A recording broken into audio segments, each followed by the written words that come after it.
It's time to look at another track that's rarely seen in PC games, and this time it's one that most likely won't be seen again. It was opened in 2001 and operated until 2018. Initially it managed to attract the Kart Champ Car series, which put on races in 2001 and 2002, before they moved on as they weren't breaking even. After that, the track moved on to a mixture of ASCAR, the UK's version of NASCAR, British Touring Car Championship, British GT, Formula 3 and even the British Superbike Championship, though that didn't last beyond 2003 due to safety issues. All of these, except for ASCAR, used some of the many variants of the road course laid out inside the oval. However, a combination of a lack of finances and issues with the construction, which saw many grandstands unable to be used as they were sinking into the ground, meant that the venue closed in 2018 and was sold on initially to a company who stored cars on the site, and then a used car business who have been using part of the road course to film YouTube car reviews and hot laps at least. The track itself has appeared in just 3 PC racing games over the years, and luckily all 3 have the same version of the road course, which is the International Long Circuit. So without further ado, let's begin. A lap in time, Rockingham, UK. We start the lap with Total Immersion Racing from 2002. This was by Razorworks and published by Empire Interactive. The track here is an interpretation of how the track looked, because there were no laser scanning or things like that back then. There's a lot of extra barriers here to stop you going out of bounds, which is pretty much how games did things back then, rather than having invisible barriers, although obviously a few games did that. This track is got a giant hill here on the left, which is not present in real life, or maybe it was initially, but it's definitely not there now. Over to TOCA Race Driver, also known as DTM Race Driver, V8 Supercars Race Driver, Pro Race Driver, depending on your region. This actually came out in 2002 initially on the PlayStation 2, but this PC version came out in 2003.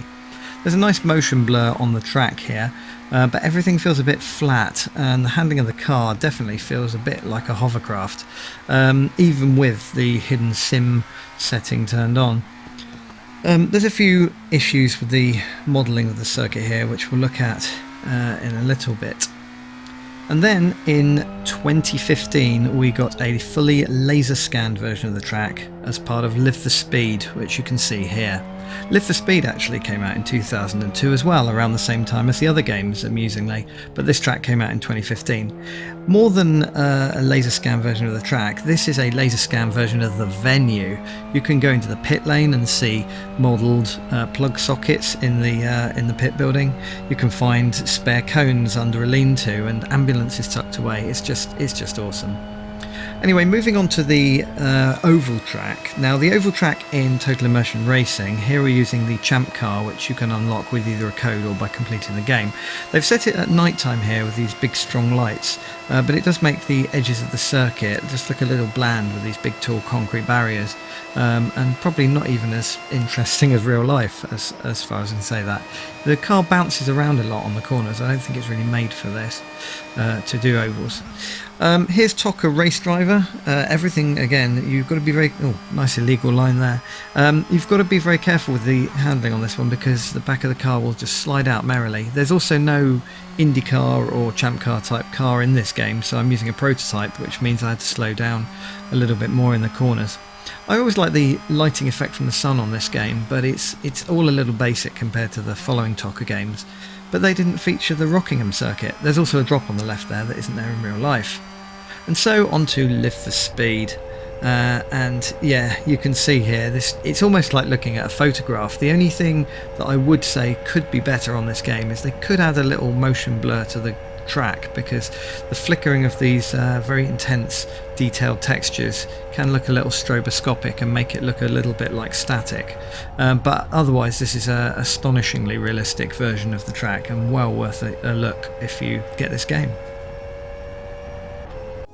Rockingham is a largely featureless circuit, although it does contain some interesting turns and gradient changes on the road course. I've picked 6 locations to look at. So here we are with a Formula Vee race from 2013. This was quite a nice shot of the track, so I thought I'd use this one. Total Immersion Racing has the main grandstand too far to the right, and it's also missing some of the textures. Tocker Race Driver has a bit of a drop to the left to the pit lane, which isn't there in real life. You can see it's quite flat. And Live for Speed has everything absolutely spot on. The next location we're going to is the Deene hairpin, named after the former iron ore quarry that was on the site before the racing track. And here we can see Total Immersion Racing's interpretation of this corner with the extra barriers to stop you going out of bounds. Tocker Race Driver also does a similar thing with the barriers, but the oval feels a bit weird here, like there's almost a jump if that barrier wasn't present. Whilst Live for Speed has everything, again, pretty much spot on. The next location is the amusingly named Pif Paf chicane, which is sort of in the mid part of the circuit. And I quite like the name of this one. Total Immersion Racing has the chicane. It's a little bit boring compared to real life, even though there's not a lot to see in real life. Tocker Race Driver has a bit more background than real life, you can see here. But obviously Live for Speed has got everything right here. It does have this extra sausage curb on the left, which presumably existed in 2015. The next location is the Steel Straight, again referencing the former steelworks that were on the site before. Notice how the two tracks merge here with this dotted line. In Total Immersion Racing, the dotted line is actually separating the other track coming from the left in a very different way. Tocker Race Driver doesn't even have dotted lines on the left, it has a full line instead. And obviously Live for Speed has it absolutely bang on in all respects. The next location we're going to is just after the Tarzan hairpin, a tricky little hairpin towards the end of the circuit.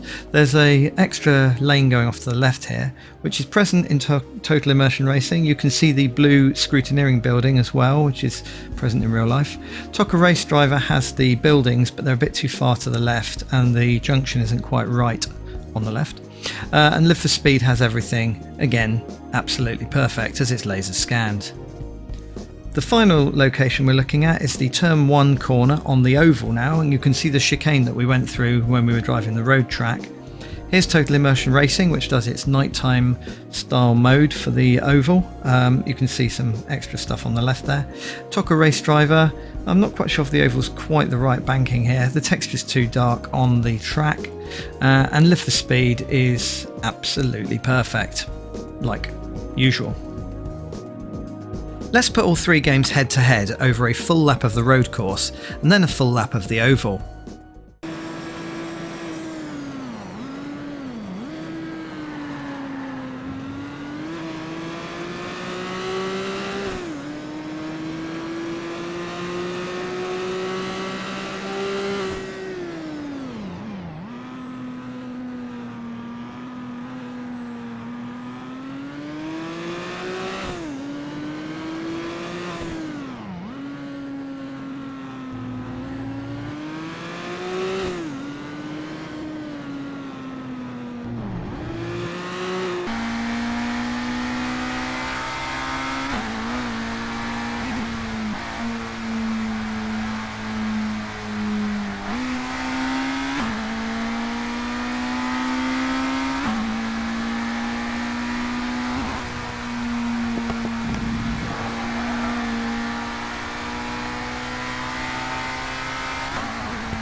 And that completes our look at Rockingham. Come back soon for another edition of A Lap in Time.